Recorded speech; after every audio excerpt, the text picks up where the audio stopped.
नमस्ते, आप सभी का स्वागत है आज के इस कार्यक्रम में और हमारे साथ हैं अनुपम मिश्रा जी। स्वागत कर रहा हूँ अनुपम जी का और आप सभी से अनुरोध कर रहा हूँ कृपया चैनल्स को सब्सक्राइब करें। अनुपम जी की चैनल घूमता आईना को भी सब्सक्राइब करें, वीडियो को लाइक करें और हमारे मर्चेंडाइज़ स्टोर धर्मापणा पर अवश्य जाएँ। अनुपम जी, ताज़ा खबर ये है कि हामिद मीर साहब को आप जानते हैं? जी जानते हैं। प्रसिद्ध पाकिस्तानी जी खबर निगार, चैनल के जियो टीवी वाले जो थे पहले बाद में हटा दिए गए थे क्योंकि उन्होंने कुछ कह दिया था, गुस्ताखी कर दी थी। वो अभी तक अपने शरीर में आईएसआई की गोलियां हाँ, लेकर चल रहे हैं। चल रहे हैं, लेकिन आजकल वो लोड नहीं लेते, वो पूरी तरह से आईएसआई की तरह ही चलते हैं। नहीं तो लेकिन क्या उन्होंने एक करें, बड़ा खुलासा मतलब किया। एक झटका हो चुका है। अब क्या चाहते हैं कि इस बार, पिछली बार गोलियां थी, इस बार बम से उड़ा दिया जाए उनको। अरे मतलब जिस तरह के, अच्छा, और आप देखिए कितने पत्रकार वहां गायब हो भी चुके हैं। मतलब जो पत्रकार देश छोड़कर चले गए उनको अफ्रीका तक में ढूंढ के मारा गया। आप कैसी बात कर रहे हैं? बिल्कुल, अरे आईएसआई कोई मोसाद से कम है क्या? नहीं, एक आईएसआई और मोसाद में सिर्फ एक फर्क जान ले। अब आपने आज इशू उठाई दिया है, तो आईएसआई कई मायनों में मोसाद से भी बेहतर है। अंतर सिर्फ इतना है कि मोसाद दूसरे देशों के दुश्मनों के लिए जो काम करता है, आईएसआई अपनी अपनी पब्लिक के लिए, अपनी जनता के में। आप समझिए, आईएसआई से पाकिस्तानी फौज और आईएसआई, जब पाकिस्तानी अवाम की बात आती है तो इनसे ज्यादा बहादुर, इनसे ज्यादा सक्षम कोई नहीं। हाँ, लेकिन ये जो कह रहे हैं वैसे तो और एक मिनट इसमें और जोड़ दूं। आप कहेंगे नहीं आईएसआई आप सिर्फ पाकिस्तान में तो नहीं काम करती, भारत में। मैंने कहा जब वो पाकिस्तानियों की बात करते हैं, जब पाकिस्तानियों को जोड़ने की बात आती है, तो आईएसआई से ज्यादा बेहतर कोई नहीं है। वो अलग बात है कि उनको बहुत ढेर सारे पाकिस्तानी बॉर्डर के इस पार भी मिल जाते हैं। हाँ, देखिए आईएसआई क्या है, आईएसआई इंटरनल एक्सटर्नल सब डील करती है। मोसाद केवल एक्सटर्नल डील करती है, उनकी नहीं इंटरनल कहने, एजेंसी अलग है, फिन बेट आईएसआई बोलते का हैं। आईएसआई का पॉलिटिकल विंग मुशर्रफ के दौर के बाद खत्म हुआ है, या उसी दौर में खत्म हुआ है। उनका एक पॉलिटिकल पूरा एक अलग उनका एक पॉलिटिकल डेस्क था, कहने को खत्म कर दिया, पर पहले हाइपर कोई तो एक्टिव किया है। है ना, हाइपर हाइपर एक्टिव एक्टिव, है। बिल्कुल हाँ। सही। जैसे हमारे यहाँ रॉ जो है वो अंदर इंटरनल नहीं कर सकती, इंटरनल नहीं, काम आईबी का है। वो तो दूसरे कारण से नहीं कर सकती ना। रॉ का बाप बैठा हुआ है ना, रॉ जिससे पैदा हुई है, रॉ पैदा हुई है आईबी से, और आईबी अंदर बैठी हुई है। टर्फ वॉर चलता रहता है, आप अंदर कुछ करने की कोशिश करते हैं, आईबी हाहाकार मचा दे। तो वहां पे कुछ है ही नहीं अंदर ना। वहां बाहर भी आईएसआई, अंदर भी आईएसआई, घर के अंदर भी आईएसआई, प्रधानमंत्री के घर के अंदर भी आईएसआई, राष्ट्रपति भवन में भी आईएसआई। आपने देखे, इमरान खान ने तो बताया कि आईएसआई उनके बेडरूम में बग लगा के उनकी जासूसी करती थी। और कौन करता था? यही मुनीर, आसिम मुनीर करता था। इसीलिए तो इसको हटाया था, तभी इसीलिए से तो इसको उनका हटाया झगड़ा था। चल रहा है। बहरहाल हामिद मीर क्या कह रहे हैं, ये एक गौर तलब बात है, क्योंकि इसको हम जैसे बोलते हैं ना म्यूटैटिस म्यूटेंडिस, वो भारत के मुसलमानों पर भी लागू होगी।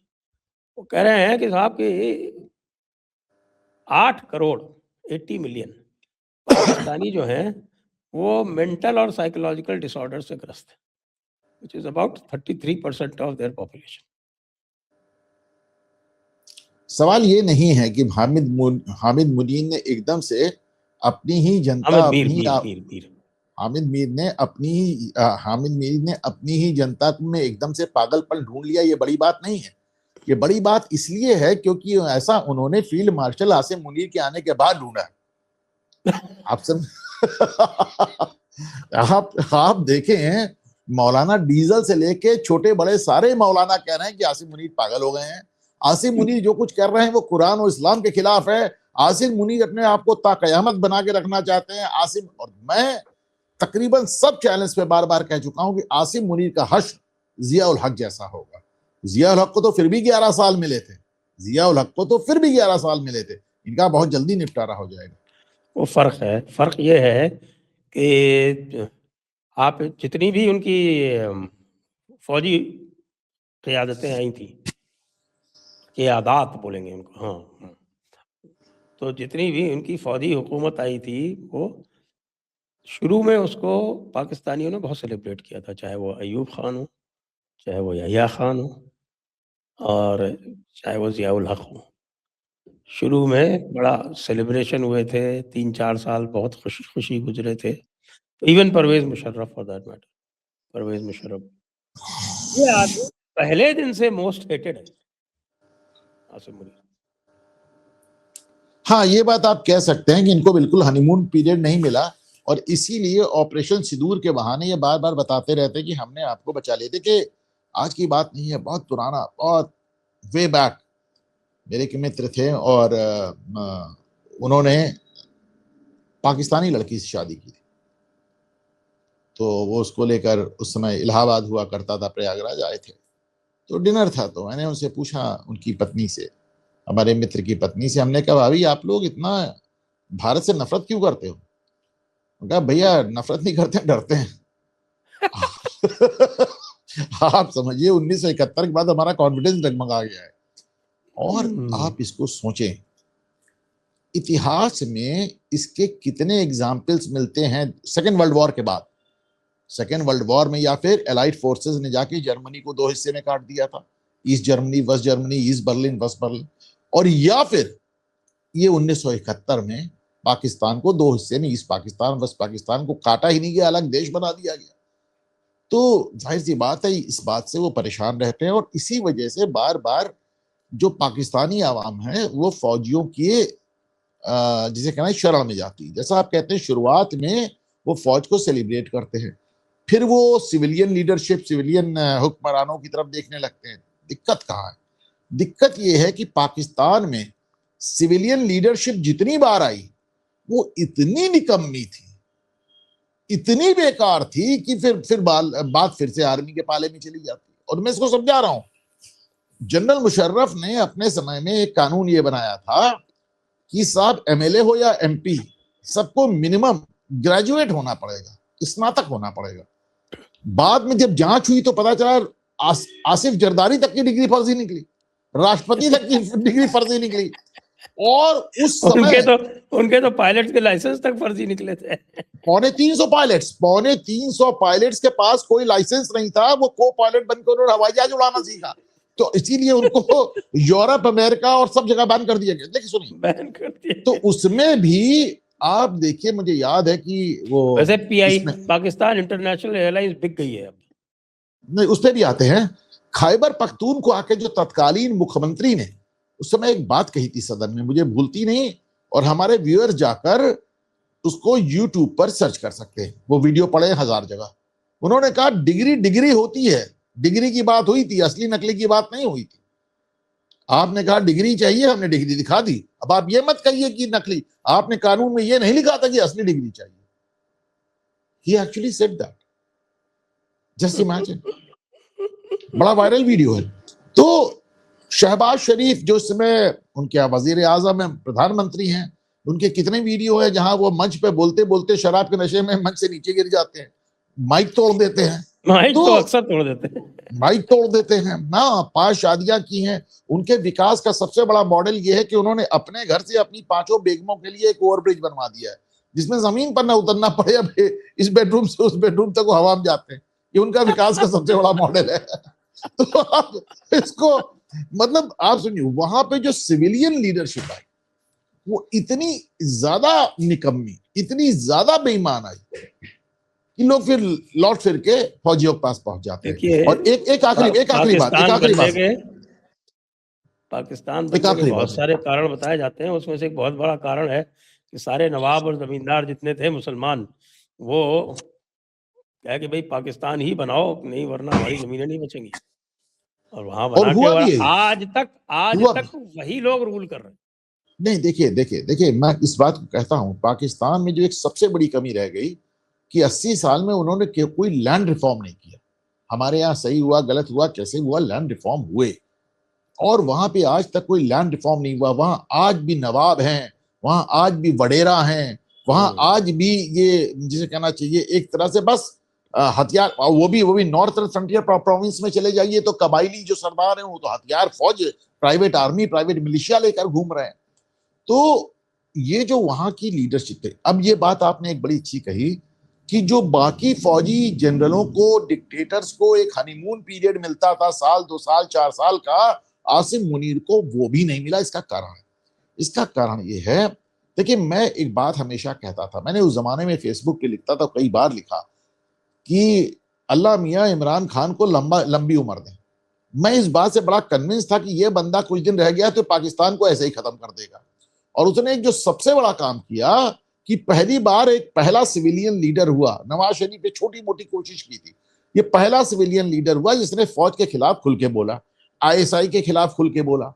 तो ऐसे में आपने देखा कि पहली बार आवाम ऐसी सड़कों पे घुसी कि इनके जो कोर कमांडर है उनके घरों में जाकर आग लगा दी। आपने देखा कि सेना के हेडक्वार्टर में घुस गए, तमाम चीजें हुई। इस सब के चलते ऐसे माहौल में ऐसा आर्मी चीफ आ गया जिसको माना जाता है कि उसकी सारा अस्तित्व इसलिए है क्योंकि इमरान खान से लड़ा था, और इमरान खान आज भी पाकिस्तान का एक पॉपुलर लीडर है। तो इमरान के विरोध में आसिम मुनीर का अस्तित्व है और उसी को आर्मी चीफ पहले बनाया गया और वही फील्ड मार्शल हो गया। तो इसलिए इसको बिल्कुल भी हनीमून पीरियड नहीं मिला। और एक आखिरी बात साहब जोड़ेंगे कि तमाम मुशर्रफ तक जितने भी डिक्टेटर हैं सबको भूल जाइए, कयानी तक भूल जाइए, बाजवा भूल जाइए। इस समय सोशल मीडिया जो तांडव कर रहा है आज की तारीख में, वो सिविलियन लीडर हो, डिक्टेटर हो, सबको सोशल मीडिया के मापदंडों पे खरा उतरना पड़ता है। और सोशल मीडिया किसी का सगा नहीं है सर, अनफॉरगिविंग।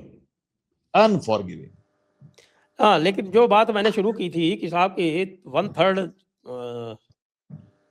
पाकिस्तानी जो है वो मेंटली अनस्टेबल कह लें, डिरेंज्ड कह लें, जो भी कह लें, इस स्टैंडर्ड पे बांग्लादेशियों का क्या परसेंटेज है? मुझे तो लगता है 50 से ऊपर है। देखें, ये जो उन्होंने बताया 1/3 पाकिस्तानी, असली फिगर इससे कहीं ज्यादा बताई जाती है। और उसके पीछे तमाम एनजीओज ने जो कारण दिए हैं वो दिया है, इनब्रीडिंग का दिया है, भाई बहनों में शादी का दिया है। अच्छा, और इस लिहाज से बांग्लादेश में भी आप समझ लीजिए और हिंदुस्तान में भी समझ लीजिए। और क्यों हिंदुस्तान में भी समझ लीजिए भाई, ये साइंटिफिकली प्रूवन फैक्ट है कि यदि आप फर्स्ट कजन में शादी करेंगे तो आपकी जो ऑफस्प्रिंग होगी, जो बच्चे होंगे, वो मानसिक रूप से और शारीरिक रूप से तमाम तरह के विकार लेकर पैदा होंगे। तो इसमें कोई, इट्स नॉट रॉकेट साइंस, मतलब ये तो बहुत पुराना एक फैक्चुअल चीज है। और इसी के चलते ये जो इनब्रीडिंग है इसके मतलब आज भी, अब देखिए, अब तो इतने ढेर सारे वीडियोज आते हैं, अरे भाई बाकी जगह तो जाने दीजिए, अगर आप इसको एक इस्लाम से हटके भी देखिए, मुसलमानों से हटके भी देखिए, तो आपको याद होगा कि ये स्वरा भास्कर ने जिससे निकाह किया उसको भाईजान कहती थी एक दिन पहले तक, वो याद आजकल सुनाई नहीं पड़ती। ये तो क्या है कि ये आपकी ये जो धुरंधर मूवी है ना, इसने बड़ा गलत किया है। इसने जो है इन सबकी आवाजें बंद कर दी हैं। अच्छा, बंद करने के लिए कुछ किया भी नहीं है, वो बेचारे कुछ भी बोलते हैं। और ये जो हमारी ट्रोल आर्मी है, जिसको ये लोग ट्रोल आर्मी कहते हैं, जिसमें हम और आप भी शामिल हैं, हम उनकी आवाज़ बंद कर देते हैं। और बेचारा ध्रुव राठी कुछ थोड़ा बहुत बोला, उसको कमेंट अपने बंद करने लगे। और तो और आपको लेटेस्ट पता है, आपने ही बल्कि आपने ही जानकारी दी है, आज हमने देखा कि धुरंधर का आतंक इतना है कि सलमान खान को अपनी ईद की रिलीज बैटल ऑफ गलवान की शिफ्ट करनी पड़ गई। अब देखिए, इसमें बड़ी मजेदार बात यह है कि धुरंधर पार्ट 2 ईद पे रिलीज हो रही है मार्च 2026 में। अब देखिए हाँ, अब आप ये भी देखें, तमाशा देखें कि उसको ईद पे रिलीज कर रहे हैं, डंके की चोट पे। हाँ, ईद की रिलीज कर रहे हैं डंके की चोट पे। मुझे तो लगता है कि भाईजान लोगों को ट्रोल किया जा रहा है, तो गलत बात है। ऐसा नहीं है, बहुत लोग पसंद भी है। सुनिए, हमको लग रहा है पाकिस्तान के हो रही है, पाकिस्तानियों को बहुत पसंद आई फिल्म। पाकिस्तान में कम से कम 60-70 लाख डाउनलोड हो चुके हैं, वो भी इलीगल। अब आप ये देखें, सलमान खान ने अपनी film battle of Galwan Eid के लिए, भाईजान की तो सारी फिल्में ईद पे रिलीज होती है। भाईजान, अरे भाईजान का प्यार ही उसी का है, उसी का तो। लेकिन इस बार जैसे उन्हें पता चला कि धुरंधर आ रही है तो उन्होंने उसको 2 महीना 3 महीना टाल दिया। और सिर्फ इतना ही नहीं हुआ, आपने मेरा पोस्ट जो देखा, अभी पूरा पोस्ट तो मैंने किया ही नहीं, उससे बड़ा काम हुआ है, इसको पढ़ लें। क्या है, शाहरुख खान ने 2026 में अभिनय से ब्रेक लेने का ऐलान किया।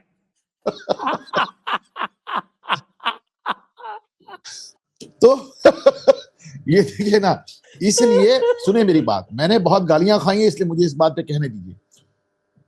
मैं बाइस्कोप करके अपना एक सेगमेंट है, मैंने बाइस्कोप करके एक अलग चैनल भी बनाया, क्योंकि मेरे घूमता आईना पे लगातार यूट्यूब की स्ट्राइक्स आ रही थी जब मैं फिल्मी गाने दिखाता था। मेरा फिल्मी गानों से, मेरा पोइट्री से, शायरी से, फिल्मों से बड़ा लगाव रहा है। लोगों ने मुझे बड़ी गालियां दी कि आप तो साहब बॉलीवुड की बात करते हैं, जो खानवुड है, जो फलाना है ढिकाना। मैंने क्या कहा? मैं हमेशा कहता रहा, भैया ये भाण है, जो पैसा फेंकेगा ये वैसे नाचेंगे, और तुम कहोगे तो कथक कहोगे, तुम कहोगे तो कैबरे करेंगे। और मैंने ये कहा कि मैं बॉलीवुड को किसी के लिए छोड़ नहीं सकता। सरकार भी हमारी होगी, सिस्टम भी हमारा होगा, इसलिए मैंने कहा मैं बॉलीवुड को छोड़ने को तैयार नहीं हूं। और समय के साथ देखिए बात साबित हो गई है, राष्ट्रवादियों ने बॉलीवुड को टेक ओवर कर लिया है। मतलब कश्मीर फाइल से चली हुई बात अब यहां तक चली आई, और कितनी फिल्में बीच में आ गई और कितनी आने वाली हैं। और वहीं दूसरी तरफ लाल सिंह चड्ढा जैसी कब आई कब चली गई, तारे सितारे जमीन पर कब आई चली गई, पता ही नहीं चला। जवान पठान को आप चाहे जितना बताते रहिए, हकीकत ये कि जब आप जवान और पठान जैसी फिल्में रिलीज हुई थी तो मैंने स्क्रीनशॉट पोस्ट किए थे, एक शहर के नहीं, सारे बड़े शहरों के मैंने पीवीआर के बुक माई शो के जरिए जाके स्क्रीनशॉट पोस्ट किए थे। नहीं देखिए 90% हॉल खाली पड़ा, कह रहे फिल्म हिट है। 90% हॉल। मैंने कहा था किसी की बात मत मानिए कि फिल्म हिट है या फ्लॉप है, बुक माई शो पे जाइए, अपनी आंख से जाके देख लीजिए कि कौन सा शो कितना भरा है। एकदम प्राइम शो खाली पड़ा 90%। तो हकीकत यह है कि सलमान खान ने तो अपनी फिल्म ही पोस्टपोन की, शाहरुख खान ने तो ब्रेक ही ले लिया पूरी फिल्म। मतलब बंदे ने पिछले 35 साल में एक ब्रेक नहीं लिया, उसने पूरे साल का ब्रेक ले लिया। उसने पहले माहौल समझ लिया जाए, देख लिया जाए, उसके बाद देखते हैं। या फिर शाहरुख खान सोच रहा होगा कि 2027 का उत्तर प्रदेश का चुनाव हो जाए, योगी का भविष्य देख ले, फिर सोचे कि लौटना है कि नहीं लौटना। और ऊपर से राम गोपाल वर्मा जी जो हैं वो और उसको जो है वो किए दे रहे हैं। उन्होंने तो राम गोपाल वर्मा ने क्या किया? No idea. तो कह रहे कि व्याकरण ही बदल दिया धुरंधर ने। अब बॉलीवुड वाली जो जितनी भी नहीं, इसके और साहब ये जितनी उन्होंने कहा, आज जो लेटेस्ट आई है उनकी पोस्ट, ये जो फिल्में जो प्रोडक्शन में हैं, जो फिल्में बहुत सारी प्रोडक्शन में हैं बड़े बजट की, अब वो क्या करेंगी? वो तो पुरानी टेम्पलेट के हिसाब से उन्होंने अपने आप को टेलर किया है। और ये पोस्ट धुरंधर इरा में तो इनका बहुत बुरा हाल होगा। बताइए, तो फिर सलमान नहीं खान का देखिए, चिंतित होना स्वाभाविक है। सलमान खान की तो मूवी में उनमें तो रोमांस तो हो गई गलवान अब में। देखिए, नहीं, एक और आपको मिलता है इसमें एग्जाम्पल। ऋतिक रोशन ने पहले दिन अपने आप को सिटीजन ऑफ द वर्ल्ड बताया और फिल्म की विचारधारा से अपने को अलग किया, क्योंकि उनकी जो गर्लफ्रेंड है, जो सफदर हाशमी की भतीजी है, सबा आजाद। भाई Safdar Hashmi is a big name, तो उसकी जो भतीजी है सबा आजाद, उनकी पहली बीवी भी मुसलमान ही थी। हाँ, तो उसने उसके चक्कर में उन्होंने अपने आप को बड़ा लिबरल दिखा दिया। भाई सोशल मीडिया है, लोगों ने उनका पूरा पास खोल डाला और ये तक दिखा दिया कि ये तो आईएसआई के इवेंट्स में जाते रहे हैं। अगले दिन ऋतिक रोशन ने पोस्ट करके कहा, अरे धुरंधर पार्ट 2 कब आएगी, मुझे इंतजार है। 180 डिग्री टर्न। तो ये दिखाता है, और जो मैं पहले दिन से कह रहा हूं कि भाई अब ताकत सोशल मीडिया पे है, ताकत हमारे हाथ में है, हमसे सरकार का मुंह देखने की कोई आवश्यकता नहीं है, हम अकेले ही सबको ध्वस्त कर देंगे। तो ये तो साहब से अच्छा नहीं हुआ भाईजान लोगों के साथ में। भाईजान लोगों का युग समाप्त हो गया, अब जो है धुरंधर का युग आ गया है। और ये आप देख रहे हैं लगातार इस तरह की ये समस्या तो थी कि अभी कंटेंट आ रहा था, लेकिन वो क्वालिटी नहीं आ रही थी फिल्म मेकिंग की। अभी तो सबा वो बोल रही है अरफा कि ये मूवी बहुत खतरनाक है क्योंकि बहुत अच्छी बनी है। ना, ये मूवी खतरनाक इसलिए मैं पहले दिन से बता रहा हूं, क्योंकि अभी तक एक फ्रिंज के जो फिल्म मेकर्स थे, फ्रिंज के जो आर्टिस्ट थे, वो ऐसी फिल्में बना रही थी राइट विंग। ये पहली फिल्म है जिसमें सुपरस्टार्स हैं, जिसमें सुपरस्टार्स आपको नजर आ रहे हैं, जिसमें अच्छे डायरेक्टर्स नजर आ रहे हैं। और अब तक कहा जाता था कि जो टैलेंट है वो केवल लेफ्ट विंग में है, राइट विंगर्स के पास टैलेंट नहीं है। अब वो टैलेंट भी यहाँ आ रहा है। देखिए लेफ्ट विंग में भी टैलेंट क्यों होता है इसको समझिए, यहां पैसा वहां टैलेंट, अब यहां पे पैसा आने लगा यहां टैलेंट। अब वो लेफ्ट विंग लाल सिंह चड्ढा बना के क्या करेगा जिसको कोई देखने नहीं जाता, तो फिर वो टैलेंट इधर शिफ्ट हो गया। बिल्कुल। और देखिए आमिर खान ये के पास एक्सक्यूज यही है कि वो 3-4 साल में एक फिल्म बनाते हैं। सितारे जमीन पर हाँ, लेट ही गई। आमिर खान तो देखिए गणेश पूजा कर रहे हैं, हाथ में कलावा बांधे हैं, सर पे टीका लगाए हैं, अभी कुछ जनेऊ पहने नजर आए, जनेऊ पहन के भी आए थे एक बार। अब वो मतलब क्या करे बंदा जो उसके गुनाह माफ कर दिए जाएं। हाँ, तो मतलब लेकिन ये है कि जब आप अर्दोगान को देखते हैं तो आपको आमिर खान याद आ जाता है, एंड हाँ, वाइस लेकिन वर्सा। आपने कहा कि ये लोग ये भी वेट कर रहे हैं कि 2027 के चुनाव में योगी जी जीतेंगे या नहीं जीतेंगे, और योगी जी ने तो कल बांग्लादेश पे ही हमला कर दिया। सुन रहे बांग्लादेश?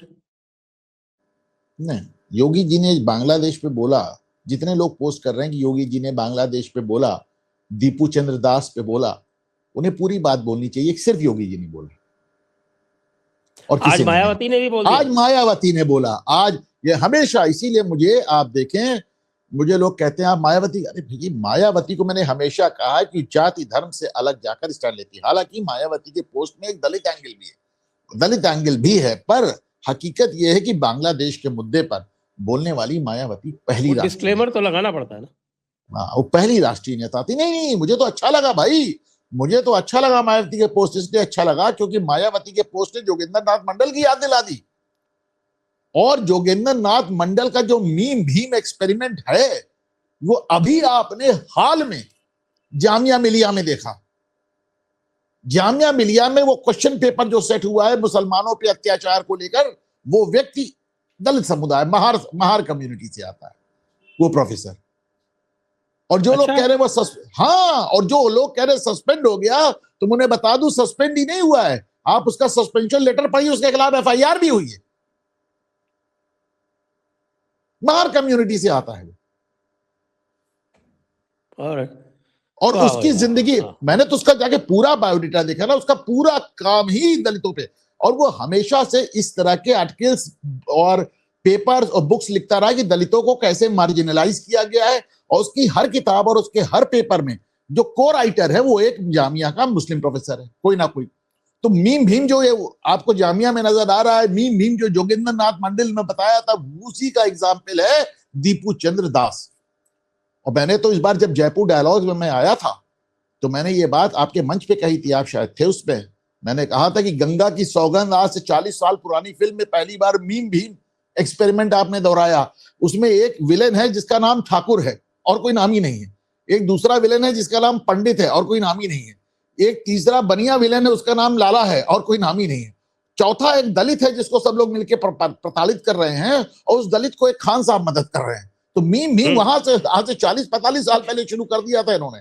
मैंने आप क्या बताया था आगे, ये पूरा एक्सपेरिमेंट। और वो जो उसके प्रोड्यूसर डायरेक्टर वगैरह थे वो सब पाकिस्तान सुल्तान अहमद, नहीं सुल्तान अहमद पाकिस्तान नहीं गए, वो एक बार स्वाति गोयल ने कहा था इसलिए ये बात चल निकली। Sultan Goyal did not go to Pakistan, that is factually incorrect. पर सवाल ये, उन्हें पाकिस्तान जाने की जरूरत क्या है? आप सोचिए पाकिस्तान में उनको मिलेगा क्या जो यहाँ मिल रहा है? और क्या, पाकिस्तान में उनसे बड़े बड़े और बैठे हुए हैं, उनकी रैंकिंग तो बिल्कुल नीचे आएगी। यहाँ वो टॉप के इस्लामिस्ट हैं। ये फिल्मी दुनिया वाले पाकिस्तान नहीं जाते, इनको जो कुछ मिलता है। आपको याद होगा अपने समय में मीना शौरी, इना मीना डीका, वो मतलब वो लारा लप्पा गर्ल कहलाती थी, वो शादी करके पाकिस्तान गई थी। उसके बाद पाकिस्तान में एक जो फिल्म आयोजन हुआ था, एक फिल्म फेस्टिवल हुआ था, उसमें इंडियंस को वहां पे भीख मांगती हुई मिली थी मीना शौरी। तो वो पाकिस्तान जाके मिलेगा क्या? जो कुछ मिल रहा है यही मिल रहा है साहब। जावेद अख्तर की क्या पूछोगी पाकिस्तान में? यही वो बकैती, जो बकैती वो यहाँ पे कर रहे हैं, अगर पाकिस्तान में किया होता तब तक अच्छा एक बात और, मैं आज को आपको भविष्यवाणी कर रहा हूं, जावेद अख्तर पाकिस्तान नहीं जाएंगे। जो उन्होंने चचा ज्यादा बोल गए इस बार, अब वो पाकिस्तान नहीं जाएंगे, वरना इनका हाल तो गवर्नर को नहीं छोड़ा वहां पे। आप देखिए, चचा के साथ कुछ नहीं हो सकता। चचा को बहुत केयरफुली चूज किया गया था इस टॉपिक पे बोलने के लिए, क्योंकि और चचा जो एक है, और जिस सुन ले मौलाना को लाए थे उसका कोई स्टैंड नहीं था। सुन ले मेरी बात। चचा इस पे खुल के बोल सकते हैं क्योंकि चचा को 100 खून माफ है। वो हजरत उमर फारूक जो दूसरे रशीदुल खलीफा थे, उनकी 34वीं पुश्त है। मैंने उनका शजरा निकाल रखा है। उनकी 34वीं पुश्त है, इसलिए उनको कुछ नहीं किया जा सकता। वो कुछ भी आप क्या बोल रहे हैं दीक्षित सर? आप देखिए, आप हजरत फारूक की बात कर रहे हैं। मोहम्मद साहब की जो सीधी पुश्त है, जॉर्डन का राजा, उसको मारने के लिए हमास ने 3 प्रयास किए। उसके बाद उसको जियाउल हक को बुला के इनको रेलवाना पड़ा। आप वहां पे कोई बचने उचने वाला नहीं है, अपने दिमाग से निकाल दीजिए। वैसे चचा भी जो बहस कर रहे थे वो अल्लाह के अस्तित्व नहीं, ईश्वर के अस्तित्व पे कर रहे थे। वो खुदा के अस्तित्व बोले। एक बार गलती से अल्लाह निकल गया था, तो उसके बाद हाँ, सॉरी बोला उन्होंने, सॉरी करके खुदा कहा। तो वो बिल्कुल क्लियर है कि भाई आज हमारा एक आप सुने, अभी तो हम रिकॉर्डिंग कर रहे हैं, लेकिन आज साहिल के साथ में हम डज अल्लाह एग्जिस्ट पे बात करेंगे। साहिल का क्या हुआ? मैंने सुना है कि वो वापस लौट गए। वो टेक्निकली कहता है कि मैं एक्स मुस्लिम हूँ, डबल एक्स मुस्लिम हूँ, लेकिन बातें सारी वही करता है। कहता है कि मैं मानसिक रूप से अपंग बन गया हूँ, मेरे पास इस्लाम को डिफेंड करने के लिए कोई तर्क नहीं है। लेकिन मैं तो ईमान मैंने लाया है, तो इसका मतलब मैं उसमें कोई तर्क नहीं होता। तर्क की बात करूँगा तो फिर तर्क की बात करूँगा। तो बेसिकली है वही जहाँ था, लेकिन कुछ वो टेक्निकल जिसको कहते हैं, आप जानते हैं क्या कहते हैं, उस तरह का कुछ है उसका। खैर आज बात करेंगे हम उनसे इसी टॉपिक पे, इसी चाचा जान की ये जो कैलिस्थेनिक्स थी इसके ऊपर। अब जरा थोड़ा योगी जी पे बात कर लेंगे। योगी जी ने जो बोला कल विधानसभा में, और जिस तरह से गाजा के समर्थकों को उन्होंने ललकारा और ये कहा कि जब हम रोहिंग्याओं को और बांग्लादेशियों को हटाएं तो बीच में मत आना। आपकी टिप्पणी? उन्होंने ये भी कहा, और उन्होंने कहा कि जब बुलडोजर चलेगा तो रोना मत। आपने कहा बुलडोजर चलेगा तो रोना नहीं। आप कफ सिरप को लेकर हंगामा मचे हुए थे, पता चला वो कफ सिरप के सारे जो डिस्ट्रीब्यूटर होलसेलर सब सफाई निकल गए, तो उनकी फोटोग्राफ भी सामने आ गए, सब कुछ आ गया। तो उन्होंने कहा अब जब बुलडोजर चलाऊंगा तो रोना नहीं भाई। इसके अलावा योगी जी एक बड़ी दिलचस्प बात कही। उन्होंने कहा यहाँ पे कीर्तन करने नहीं आया हूँ, कीर्तन करने के लिए मेरा मठ, भजन करने नहीं आया हूँ, इसके लिए मेरा मठ पर्याप्त था। एक्चुअली योगी जी जवाब दे रहे थे मुलायम सिंह और लालू यादव को। पुरानी घटना आपको याद होगी, मंदिर में घंटी बजाना। योगी जी उसका जवाब दे रहे थे। बहरहाल योगी आप जानते हैं ब्लंट बोलते हैं, और इनफैक्ट शुरुआत में अखिलेश यादव को कहा गया था कि आप विधानसभा में रुकिए, तभी तो आप मुख्यमंत्री का चुनाव लड़ पाएंगे, आप तो दिल्ली भाग जाते हैं। तो उन्होंने कुछ साल विधानसभा में भी बिताए, लेकिन योगी के हत्थे 2 बार चढ़ गए। उसके बाद उन्होंने कहा मेरे लिए दिल्ली ही सेफ है। मुझको विधानसभा में रहना ही नहीं है। वो आप देखिए सीधे दिल्ली निकल गए, और विधानसभा में बेइज्जत होने के लिए वो अखिलेश देखिए, आपने शिवपाल को छोड़ गए। शिवपाल को कैसे कल कह रहे थे योगी जी कि भ्रष्टाचार में, ये शिवपाल ने तो पीएचडी कर रखी है। कह रहे थे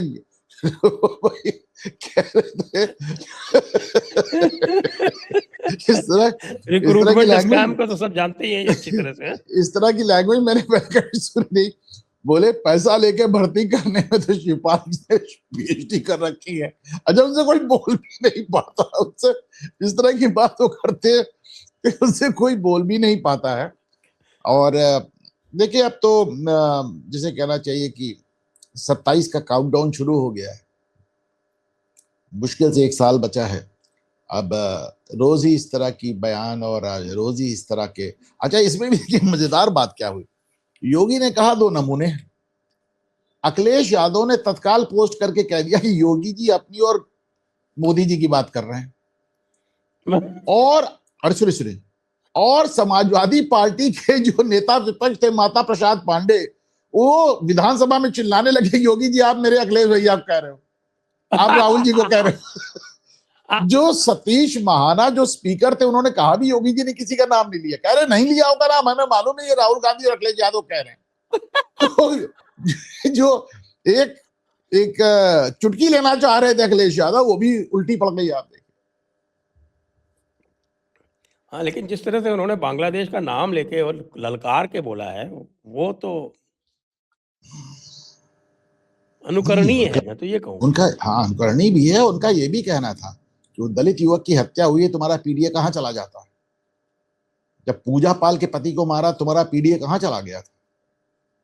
उनका कहना था तुम्हारा पीडीए मुस्लिम समुदाय से शुरू होके और मुस्लिम समुदाय पे खत्म हो। देखिए, अखिलेश यादव के लिए पिछड़ा मतलब यादव, यादव मतलब सफाई का यादव, सफाई का यादव मतलब मुलायम सिंह के खानदान का यादव, मुलायम सिंह के खानदान का यादव मतलब स्वयं, यानी सिर्फ वही पिछड़े हैं और कोई नहीं है। इसको आप समझ लें।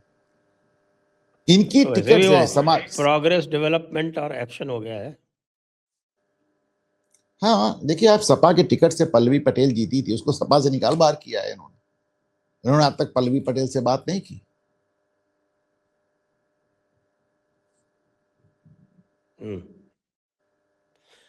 तो ये जो आप उत्तर प्रदेश में एक जो नए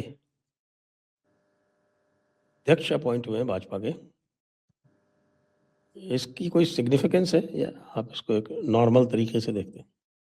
ये पॉजिटिव और नेगेटिव दोनों सिग्निफिकेंस बताता हूं आपको। नेगेटिव सिग्निफिकेंस ये है कि अब सब कुछ योगी को करना है, सब कुछ योगी को करना है। मतलब उन्हें प्रदेश अध्यक्ष से कोई खास लाभ नहीं मिलना। एक एग्जाम्पल दे रहा हूं आपको, एसआईआर हो रहा है, एसआईआर में भाजपा कार्यकर्ताओं को जितना एक्टिव होना चाहिए वो नहीं है। इसका कारण है अभी तक अध्यक्ष ही नहीं था, अब अध्यक्ष भी आया तो उसकी इतनी पकड़ नहीं बन सकती। तीसरी बात, जो नए अध्यक्ष आए पंकज चौधरी, उन्होंने आने से पहले इस बात को साफ कर दिया था कि उनकी स्वास्थ्य बहुत ध्यान नहीं, मतलब साथ नहीं दे रहा है, ऐसे में वो जिलों में रात्रि प्रवास नहीं कर पाएंगे, जबकि इनके अध्यक्षों के लिए जरूरी होता है रात्रि प्रवास करना। दूसरी बात, ये तो एक नेगेटिव है, अब मतलब अब सरकार भी योगी ने चलानी है और संगठन भी योगी ने चलाना है और चुनाव भी योगी ने लड़ना है और जीतना है। दूसरी बात जो इसका पॉजिटिव पहलू है वो ये है कि इतने लंबे समय तक आपने देखा कि उत्तर प्रदेश में अध्यक्ष नहीं आ पा रहा था। क्यों? अध्यक्ष योगी को भी स्वीकार हो, अमित शाह को भी स्वीकार हो, आरएसएस को भी स्वीकार हो, ये बात बन नहीं पा रही थी। फिर अभी आपने देखा कुछ दिन पहले आरएसएस ने बाकायदा बयान जारी किया कि योगी आदित्यनाथ के किसी भी तरह विरोध को राजद्रोह माना जाएगा, पार्टी से विद्रोह माना जाएगा। और आरएसएस ने अपनी चीज बड़ी साफ कर दी कि हम साहब योगी के साथ खड़े। इतना ही नहीं, आपको बार बार योगी और मोहन भागवत की मुलाकातें भी नजर आई।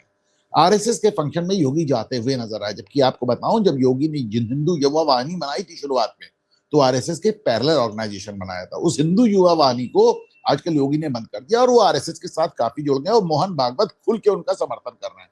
उसके बाद फाइनली जो पंकज चौधरी की अपॉइंटमेंट हुई, पंकज चौधरी मतलब इज लाइक होम्योपैथिक की दवा, ना फायदा ना नुकसान, बात समझिए।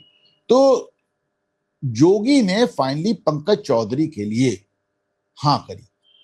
ये सबसे बड़ी बात है कि इस बार जो अध्यक्ष बने हैं वो योगी और शाह और आरएसएस तीनों की सहमत से बने, पहली बात। दूसरी बात, कुर्मी जो कि उत्तर प्रदेश में राजनीतिक चेतना के आधार पर यादवों के बाद सबसे बड़ा ओबीसी वर्ग है। उसके पहले भी एक्सपेरिमेंट हुआ है, आपने स्वतंत्र देव सिंह को बनाया था पर उससे कोई बात नहीं बनी। आज भी आप कुर्मी वोट के लिए आप अपना दल पे और अनुप्रिया पटेल पे डिपेंड करते हैं।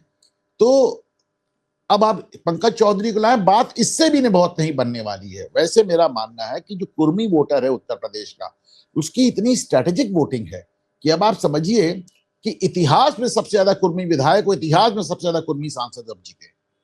आप समझिए कि उन्होंने अपने विधायक सपा में भी जिताए, भाजपा में भी जिताए, कांग्रेस में भी जीता और बसपा में भी, मतलब हर जगह उन्होंने अपने लोगों को वोट दिया। तो वो उससे कोई फर्क नहीं पड़े। फर्क इस बात से पड़ेगा कि कि अपना दल, जो कि कुर्मी स्वाभिमान के नाम पे बनी हुई पार्टी थी, सोनेलाल पटेल, जिनको लगा था कि काशीराम के बाद पार्टी उनको मिलेगी, और जब बसपा मायावती को मिल गई तो उन्होंने अपना दल बना लिया। अपना दल के दो हिस्से हो गए, एक हिस्सा मोदी के साथ है, एनडीए के साथ है, योगी के साथ है, जिसका नाम अनुप्रिया पटेल है। उनकी जो बड़ी बहन है पल्लवी पटेल सिराथू से समाजवादी पार्टी के टिकट पे चुनाव लड़के जॉइंट किलर होती, केशव मौर्य को हराती। अब ये अखिलेश यादव को इतना डर आता है कि यार लड़की भी है, पढ़ी लिखी भी है, डॉक्टर लगाती है, पटेल भी है, ओबीसी भी है, अच्छा बोलती भी है, ये तो मेरे लिए खतरा हो जाएगा। उन्होंने पल्लवी पटेल को सपा में एकदम किनारे कर दिया, और जो पल्लवी पटेल उनके साथ थी वही पल्लवी पटेल आज उनके खिलाफ है। तो दिक्कत ये आ रही कि पल्लवी पटेल पहले से खिलाफ है, मतलब अनुप्रिया पटेल पहले से खिलाफ है, पल्लवी पटेल भी खिलाफ हो गई, पंकज चौधरी भी आ गए। अखिलेश यादव के पीडीए में कुर्मियों की बड़ी आवाज, देखिए पूर्वांचल में कुर्मी जाति का बहुत प्रभाव है, और पूर्वांचल बीजेपी की एक सॉफ्ट अवध में भी है, अवध में भी है साहब, अवध में भी, लेकिन सबसे ज्यादा पूर्वांचल में। और अवध में बीजेपी स्ट्रांग है, पर पूर्वांचल में बीजेपी कमजोर भी है।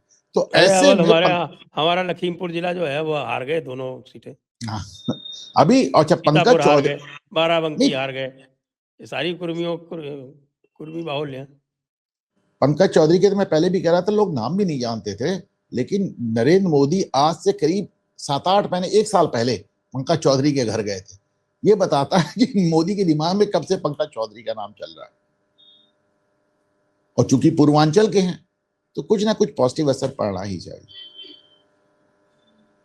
लेकिन ये उत्तर प्रदेश में ये अलग अलग मीटिंग्स क्या हो रही हैं, कभी ठाकुर विधायक मिल रहे हैं, कभी कुर्मी विधायक मिल रहे हैं, कभी पंडित विधायक मिल रहे हैं। पहले 40 क्षत्रिय विधायकों की मीटिंग हुई थी, जिसको नाम दिया गया था कुटुंब। उसके बाद तकरीबन इतने ही ब्राह्मण विधायक एमएलसी की मीटिंग हुई, जिसका नाम दिया गया सहबोज। तो इसके भी पीछे चले जाइए तो 2019 में भारतीय जनता पार्टी के अपने विधायक सदन में धरना देकर बैठ गए थे योगी के खिलाफ। ये अभूतपूर्व घटना थी, इससे पहले कभी नहीं हुआ। इस सब का कारण ये है क्योंकि ये बात मैं पहले दिन से कह रहा हूं कि योगी के कार्यकाल में सब कुछ अच्छा है, पर एक ये कमी देखी जाती है कि पार्टी के लोगों को कि प्रशासन पे उतनी चलती नहीं, जैसा कि बाकी सपा राज में आप सपा का मामूली से कार्यकर्ता जाता था और एसपी का कॉलर पकड़ लेता था, वो चीज खत्म हो गई है। तो यहाँ पर विधायकों की भी चल रही है। लेकिन जो ये सपाई हरकत करते थे वही उनकी हार का भी कारण है, वही उनकी हार का भी कारण था। तो मैं बार बार यही कहता हूं कि योगी को एक बैलेंस बनाना पड़ेगा। सपा का कार्यकाल और जो योगी का कार्यकाल, इन दोनों के बीच का रास्ता निकालना पड़ेगा। जैसे मैं आपको बताऊं, मैंने अभी कल अपने शो पे बताया कि मुलायम सिंह जब ट्रैवल करते थे तो जिस कॉन्स्टिट्यूएंसी से ट्रैवल करते थे उसके विधायक को अपनी गाड़ी में बैठा लेते थे उसका भाव बढ़ाने के लिए। योगी जब आते हैं तो उनसे मिलने के लिए उन्हीं के पार्टी का विधायक पुलिस से उलझता हुआ जूझता हुआ नजर आता।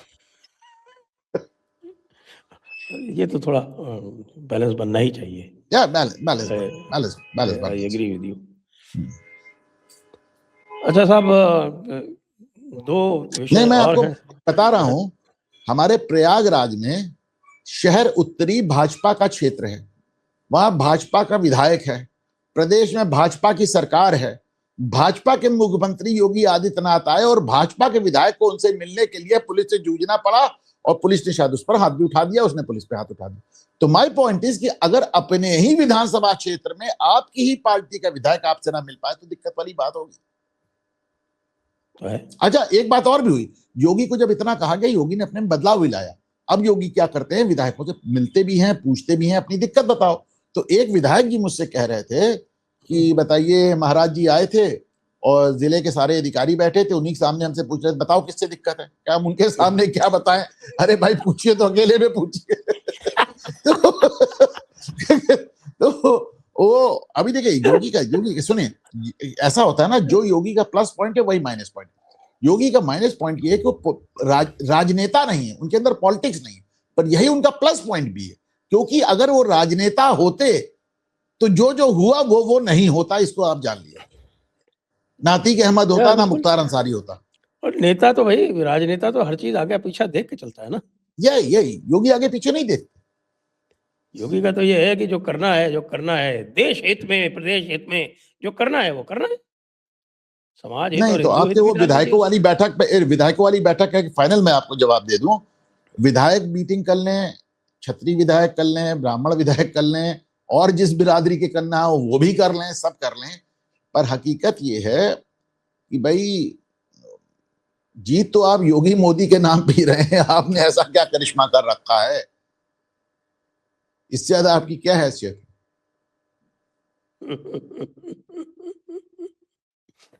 अच्छा, दो बातें और साहब, ये आजकल जो है वो नैरेटिव चलाया गया है राहुल वर्सेस प्रियंका।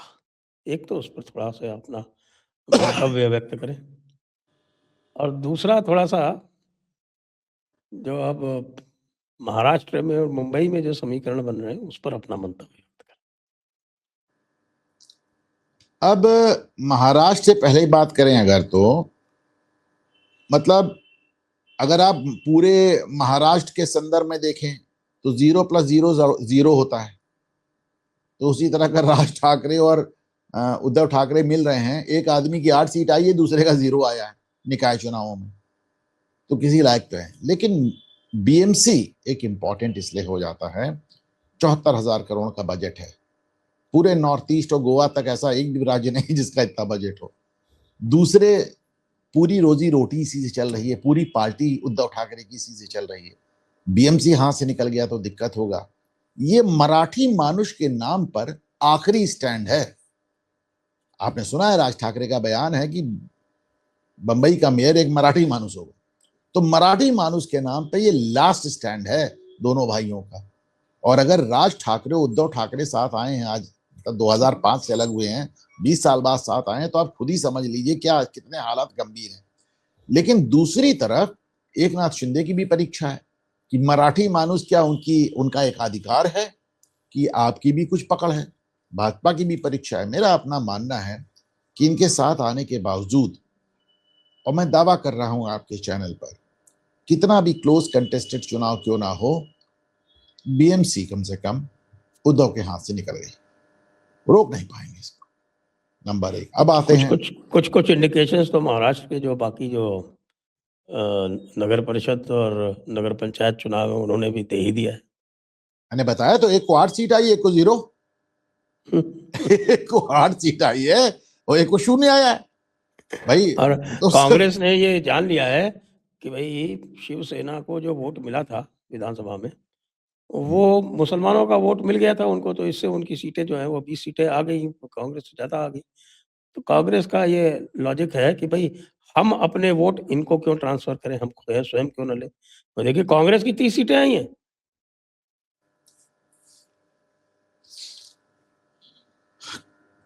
अब ये चीजें अखिलेश यादव के लिए प्रॉब्लम क्रिएट करती है। आप सोचिए, कांग्रेस का दिमाग खराब होने में 1 मिनट लगता है। आप समझिए इस बात को। नाउ कमिंग बैक टू अब राहुल आप ये वर्सेस, बात कही है तो इसी में इमरान मसूद का जो स्टेटमेंट था प्रियंका के बारे में, उसको जोड़ के फिर अगले प्रश्न का भी उत्तर दे दे। उसी पे आ रहा हूं। 2022 में प्रियंका गांधी ने लड़की हूं लड़ सकती हूं नारे के साथ उत्तर प्रदेश में चुनाव प्रचार को लीड किया था। मैं 2022 से कह रहा हूं ये बात, क्योंकि उस चुनाव प्रचार के दौरान मुझे इनको भाई बहन की टीम्स को देखने का मौका मिला था। दोनों की टीम में 3 तो जेएनयू के प्रेसिडेंट हैं, फॉर्मर 3। अच्छा, पूरी एक वामपंथी टीम तैयार करके बैठ गए लोग। दोनों की टीम में बातचीत तक नहीं होती, इतना झगड़ा है। अब जाहिर सी बात है संजय साहब, अगर आपकी टीम और मेरी टीम में बातचीत तक ना हो तो कहीं ना कहीं हमारे आपके संबंध भी बहुत अच्छे नहीं है। नंबर 1। तो मैं तब से कह रहा हूं कि गांधी परिवार में पप्पू और पिंकी के बीच में एक विरासत की जंग होगी, कोई रोक नहीं सकता। इसका दूसरा रुझान आपको तब ना देखिए, प्रियंका गांधी को 20 साल तक राजनीति से बाहर रखा गया, सोनिया ने उनको आने, मैं आज भी मानता हूं कि जब तक सोनिया हैं आप प्रियंका गांधी को ऊपर नहीं ला सकते, प्रियंका वाड्रा को ऊपर नहीं ला सकते, वो राहुल के साथ खड़ी हैं। अब ये आपने एक हालिया एग्जाम्पल देखा, मोहम्मद मोकिम करके उड़ीसा के फॉर्मर कांग्रेस एमएलए हैं, जिनकी लड़की फिरदौस उड़ीसा की पहली मुस्लिम महिला एमएलए है इस समय। उन्होंने एक चिट्ठी लिखी सोनिया गांधी को कि साहब मल्लिकार्जुन खड़गे बहुत वृद्ध हो गए हैं, उनकी जगह प्रियंका को ले आइए। राहुल के खिलाफ कुछ नहीं कहा, उनको पार्टी से निकाल दिया, उनको पार्टी से निकाल दिया कि तुमने प्रियंका गांधी शब्द कैसे बोला। इमरान मसूद पे मत जाइए, मुसलमान है, उत्तर प्रदेश का मुसलमान है, सांसद, उसका कोई नहीं बिगाड़ सकता, उसका कुछ नहीं निकाल सकते। लेकिन उसको मोहम्मद मुकीम को पार्टी से निकाल दिया। जब वायनाड में चुनाव जीता था प्रियंका ने, उस समय राहुल ने 2 बयान दिए हैं, तो मैंने दोनों ही बयानों को पोस्ट किया था ट्विटर पे। एक बयान में वो कह रहे थे कि प्रियंका क्या देखेगी, मैं ही रायबरेली देखूंगा, मैं ही वायनाड देखूंगा, और दूसरे बयान में वो कह रहे थे कि वो अभी भी प्रियंका से बेहतर सांसद है। नंबर 3, संसद का आधा सत्र हंगामे में निकल गया, और जब थोड़ा बहुत कामकाज होने लगा तो राहुल भाग गए जर्मनी।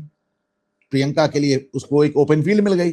प्रियंका ने वंदे मातरम पे भी, आप देखिए, इसको मैंने कल अपने यहाँ कहा था, मुझे तमाम लोगों ने कहा प्रियंका की तारीफ नहीं कर रहे हैं आप, एक ऑब्जेक्टिव वैल्यूएशन तो आपको करना ही पड़ेगा ना।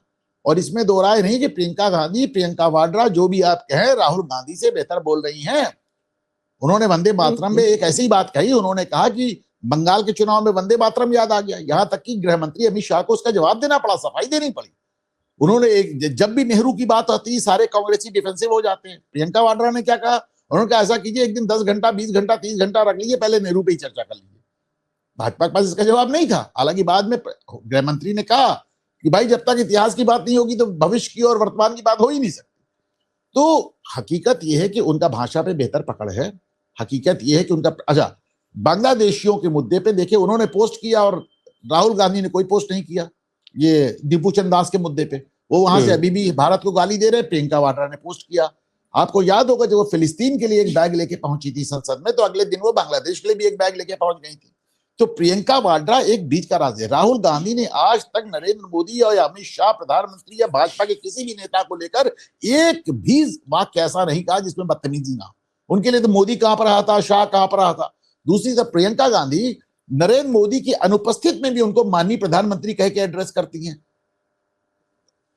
गडकरी से हाथ जोड़कर समय मांगती हैं, उनके साथ उनका बनाया नाश्ता करती हैं और मोदी के साथ चाय पीकर हंसती बोलती है। ये राहुल गांधी पिछले 11 साल में नहीं कर पाए। Priyanka Gandhi good cop bad cop खेल रही है। Rahul Gandhi is the bad cop, Priyanka Gandhi is the good cop, इसको समझिए। वो अलग बात है कि सोनिया गांधी के रहते हुए प्रियंका को राहुल के ऊपर आप नहीं देखेंगे, परंतु बात सिर्फ उड़ीसा के उस पूर्व विधायक की नहीं है, बात सिर्फ इमरान मसूद की नहीं है। कांग्रेस के बड़े नेताओं से बात कीजिए तो सच कहते हैं कि भाई राहुल गांधी अक्षम हो चुके हैं, हमें एक नया दिक्कत यह है कि गांधी परिवार के बियॉन्ड ये सोच नहीं पाते, और इसका भी कारण बताते हैं। कहते हैं हमारे पास कोई नेता है। एक दिन हमसे बहुत बड़े नेता कह रहे थे हमको, संजय सर कह रहे थे, अनुपम भाई आपकी सलाह की जरूरत नहीं है, जिस दिन हमको वो नेता मिल जाएगा जिसकी ऑल इंडिया कुछ पसंद हो, पकड़ होगी या फिर उसका चेहरा भी पहचान में होगा, हम राहुल गांधी को खुद ही डंप कर देंगे। तो उनको भाई इस समय डूबते को तिनका का सहारा प्रियंका वाड्रा नजर आ रही है। लेकिन बात फिर वही आ गया कि ऐसे तमाम लोगों को भी सबसे बड़ा स्पीड ब्रेकर क्रॉस करना है, जिसका नाम है सोनिया गांधी। सोनिया गांधी 80 की हो गई क्या? अब इस तरह की बातें मत करिए। ये तो प्रियंका ने ही कहा था कि 80 की हो गई मेरी माँ, अब तो बख्श दो।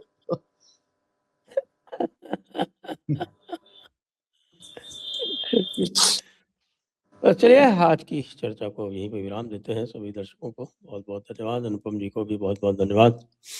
जय हिंद, जय भारत, वंदे मातरम। वंदे मातरम।